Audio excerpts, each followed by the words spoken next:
Sorry, I made a mistake. Instead of explaining moving to page number 3rd, I directly shifted to page number 4th. So actually, after explaining this point that if the rotor rotates at a higher speed and there is a frequency mismatch of 0.2 hertz between the rotor flux and resultant flux, so how this delta will continuously increase. I've shown here. This is at page number 2nd. Now after this comes page number 3, where I have again discussed the same cases. So initially I am assuming that delta was equal to 45 degree and phi resultant was operating at 50 hertz, means 50 revolution per second, and because of change in shaft power or increase in shaft output, the field flux, it rotates at 52 revolutions per second, or 52 hertz. So there is a frequency mismatch of 2 hertz, or I can say that rotor rotates at a speeds higher than the resultant field flux, and the speed of this phi f with respect to relative to phi resultant is 2 hertz. Okay. So I am saying that in one cycle, this phi f overtakes phi resultant 2 times and comes back to this position, initial position, that t is equal, that is when t was equal to 0. So after 0.5 second, again the same position, because it will overtake it by 1 time, and again same position, and after 0.25 second, it will be new position of phi f will be somewhere here. Okay, so I have discussed all these positions and I will show here. So I am saying that initially delta was 45 degree, means phi f was leading phi resultant by 45 degree. Now after t is equal to 0.25 second, because of this different speeds of both the fields, I am saying that phi f now increases the angular displacement between phi resultant and phi f, or angle increases by 90 degree. So if it increases by 90 degree, so 90 degree increase plus 45 initial, it is 135 degree. Okay, and both the fields, they have the tendency to align itself. Okay, so this field will try to align towards this field, so a torque will be developed because of this field in the anti-clockwise direction. Okay, so I am saying no, it was 0.125 second. Now when time was equal to 0.25 second, again phi f will advance by some more degrees, and it is shown here, and it was discussed in the previous page that at 0.25 second it will be a 180 degree lead, that phi f will lead from its initial position to by 180 degree, means it is an increase by 180 degree. So 180 degree plus 45 degree here, this was like this now, this was 45 degree, this is 180 degree. So new position of phi f will be like this. Now this field will again try to align itself towards this field, so a torque will be applied, will be developed, and the direction of the torque now it will be in clockwise direction. At 0.125 second, torque was applied in anti-clockwise direction, but at time is equal to 0.25 second, torque is in the clockwise direction. Now again increase the time by 0.125 second. So at time t is equal to 0.375 second, the new position of phi f will be here. Okay, so again here you can see a torque will be applied on this field, and it will be in again clockwise direction. Finally at time t is equal to 0.5 second, I am saying that at 0.5 second phi f will overtake phi resultant by one time, and it will again come back to its initial position. Okay, so one cycle means 360 degree. 360 degree means yahan se ghum ke again it will come back to this point. So this is phi f. Again the torque is applied, which tries to align this field towards this. So this torque will be again in anti-clockwise direction. See here, torque is in anti-clockwise direction here and here, where it is in clockwise direction here and here. So rotor, rotor is not a small mass. It is a big rotating mass, and so which is rotating at very high speed.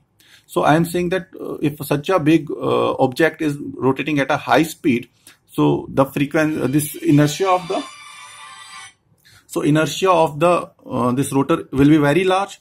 So in a small time frame of 0.5 second, a torque is applied on the rotor twice in clockwise direction and twice in anti-clockwise direction. Okay. So within such a small time frame, if the torque is applied in twice in clockwise direction and twice in anti-clockwise direction, so what will be the net torque on the this rotor? The net torque on the rotor will be 0. Here I am saying that twice I am applying torque on clockwise direction and twice I am applying in torque in anti-clockwise direction in a time frame of 0.5 seconds. So net torque on this will be 0 and it will remain at this position. Okay. So since rotor inertia is large and the net electrical torque is equal to 0, twice anti-clockwise, twice clockwise, so it will be 0. Therefore, the rotor will remain stationary. The rotor will remain stationary. So if the rotor will remain stationary, okay, therefore for a constant speed operation, Tm should also be equal to 0, because if I am saying electrical torque is equal to 0, if electrical torque is equal to 0, for the rotor to rotate at a constant speed, we are saying that the mechanical torque should also be equal to 0. Okay, but we cannot make mechanical torque equal to 0. Mechanical torque equal to 0 means mechanical power output is 0 and electrical power output will also be 0, because there is no input, there will be no input. So thus Tm, mechanical torque, it cannot be made equal to 0. So if mechanical torque cannot be made equal to 0 and electrical torque is not present, what will happen? The Tm will continuously accelerate the rotor and this way synchronism will be lost. Okay, this way synchronism will be lost. So if the synchronism will be lost, what will happen? The system will become unstable. Okay, so I can say that even a frequency mismatch of 2 Hz for some time can make the power system unstable. So if this mismatch is not corrected immediately within some stipulated time frame or before the critical clearing time, that is critical time, if it is not cleared before the critical time, then the system will become unstable. Okay, here I am showing that I have a rotor field, I have a stator field. They both are rotating in clockwise direction and phi f leads phi resultant by angle delta. Now I am saying that a torque will be applied. A torque because of the resultant flux, a resultant torque will be there in the system and the magnitude of the torque will be proportional to the magnitude of the resultant flux, magnitude of the resultant field and the angle between the two, sine of the angle between the two.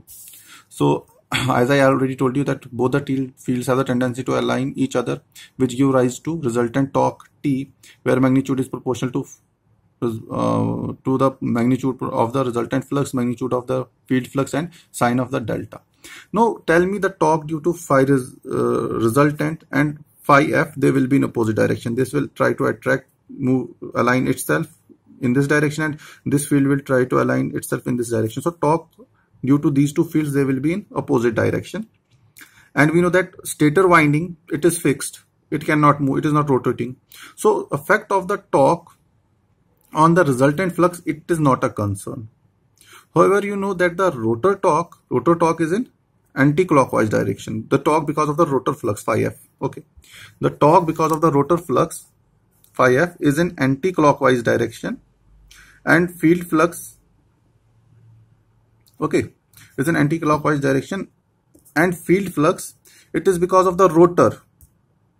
Field flux is because of the rotor and the torque is in anti-clockwise direction and this torque is because of the field flux and field flux is because of rotor. So torque in the because of the field will also be in the anti-clockwise direction, that is the rotor torque will also be in anti-clockwise direction. Okay, so this field is in torque is in anti-clockwise direction, which is called as electrical torque, and in order to rotate this rotor, okay, at some speed, we have to apply torque in opposite to this rotor torque, which is nothing but electrical torque, and that torque is called as mechanical torque. Okay, so we say in steady state net torque should be equal to 0 for the rotor to run at synchronous speed. So torque should be exerted in clockwise direction by the turbine shaft. Torque because of the rotor field, it was in anti-clockwise direction. So torque because of shaft, it should be in clockwise direction. Torque because of the rotor field, it is in anti-clockwise direction. So we have to apply the torque, that is shaft torque, in the clockwise direction. So that Tm should be equal to Te. When Tm is equal to Te, then phi-f rotates at a constant speed.